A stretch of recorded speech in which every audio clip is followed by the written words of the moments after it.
everyone, welcome back. It's Lindsay from Work It Daily, and today I'm going to be talking about how you can prepare for video interviews. Just a quick reminder to subscribe, like, and comment, and if you want to get a notification every time we post a new video, just click the little bell. Alright, let's get started. Video interviews or Skype interviews have become really commonplace these days, especially if you're relocating somewhere pretty far, like across the country or a few states away. Because this type of interviewing is so new, a lot of people don't know the technology or how to set up or prepare for it. So I'm here today to help you with that. So let's start with being aware of your environment. This is something that is often overlooked by people, but it's extremely important. The first part of this is give people a heads up. If you live with someone, say roommates, spouse, kids, you want to give them a heads up that you have an interview between this time and this time. You don't want them turning on the TV really loud, dancing around making loud noise, or walking through in their pajamas eating cereal. None of that looks very professional, so you just want to give everyone in your house a heads up that you've got an interview. All right, the next one is put away your pets, please. We all have them and we love them, but we don't want them running around in the background, barking, making lots of noise, or crawling across the keyboard. If you have a quiet pet, I would put it in a room that's far away from the interview just to make sure they don't hear any noise from it. But if you have a louder pet like a dog or a parakeet, find someone who can maybe take them for a walk or just get them out of the house for that half an hour, 20 minutes that you have that interview. It can make a world of difference. You don't want Lassie barking outside your window the entire time. You always want to pick a good setup spot. You don't want a room that's dark, dank, and messy. You want somewhere that has natural light and is relatively neat and clean. So no beds, kitchens, or clutter in the background, please. Now let's get into the pre-video setup. So what you want to do is keep it at eye level, especially if you have a laptop or even with your webcam. You want to make sure you're sitting eye level with it. You don't want to have it down on your lap at an unflattering angle so that it's all double chin and nose hair city. Not professional looking. The next thing is to maintain eye contact with the camera. This is something that does not come naturally to people, so this is something you're definitely going to want to be practicing in the days leading up to the interview. People have a tendency to look at the person who's actually talking to them, so their eyes drift downwards, but you want to make sure you keep eye contact with that camera at least while you're talking to the person. The next one is no swivel chairs. Isn't this distracting? Doesn't it look like I'm nervous and fidgeting? When you have a chair that moves, your tendency is to move in it. So this can make you look like you're nervous or uneasy. So you definitely don't want to do that. You want a stationary chair during your interview.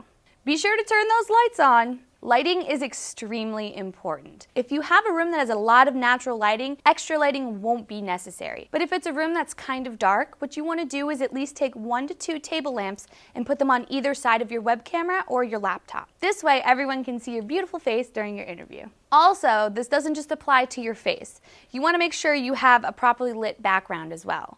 You don't want a pitch black room behind you, so just some basic turning on of lamps or opening of shades can make a huge difference. Now that you've prepped your background and gotten your environment taken care of, it's time to move on to the technical aspect of this video interview. First, we have to figure out your equipment. This can be very intimidating for people who aren't tech savvy, but don't worry, I'm here to help. The first one is don't use your built-in. Built-in web cameras tend to not be of a high quality. You definitely want to invest the money in some type of inexpensive HD external web camera. This can make a huge, massive difference. This is your first impression with these people. You don't want it to look all pixelated and gross.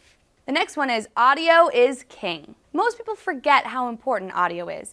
Even though you have a fantastic looking picture, if they can't hear you, it doesn't matter how good your responses are. You're not getting that job. Definitely purchase an external microphone. You can get them for as cheap as $20 at Best Buy.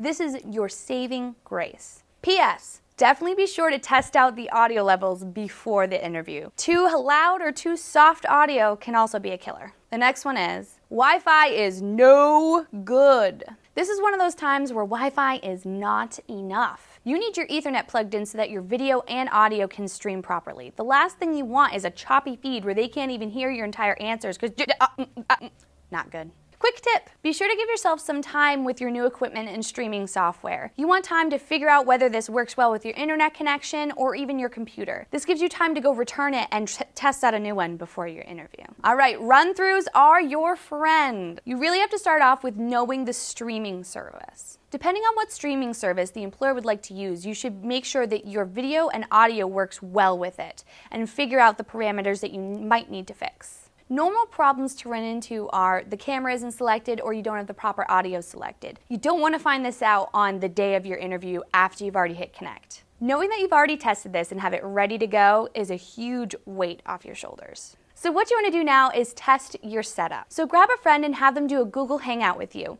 The great thing about Google Hangouts is they save to YouTube, so you can go back and review it afterwards. You want to pay attention to things like your background, your eye contact, your lighting, your streaming quality, your outfit, and more. This is a fantastic way to feel confident and prepared for your interview. So the last one is sticky notes and screen placement. These are just some tips that might help your setup work better for you. So what you want to do is position the video window of your interviewer as close as you can to your webcam. That way, if you feel the need to look at them, you're only diverting your eyes slightly and not drastically down to the corner or the bottom of the screen. Also, if you're a person who likes notes, I've got the solution for you. So what you want to do is position important things like questions you definitely want to ask or your accomplishments on sticky notes around the web camera or the actual computer screen. This way you don't have to divert your eyes down to the desk to look at your notes. You can just quickly glance at them on either side. That's it, my friends. I hope you feel confident and prepared for your next video interview. So go out and get that job. So do you have any other tips for prepping for video interviews? Let us know in the comments below. Just a quick reminder to subscribe, like, and comment if you liked today's video. And if you think this would be helpful to someone in your network, be sure to share. Well, I hope to see you in the next video, and until next time, if you want to win, you have to work it daily.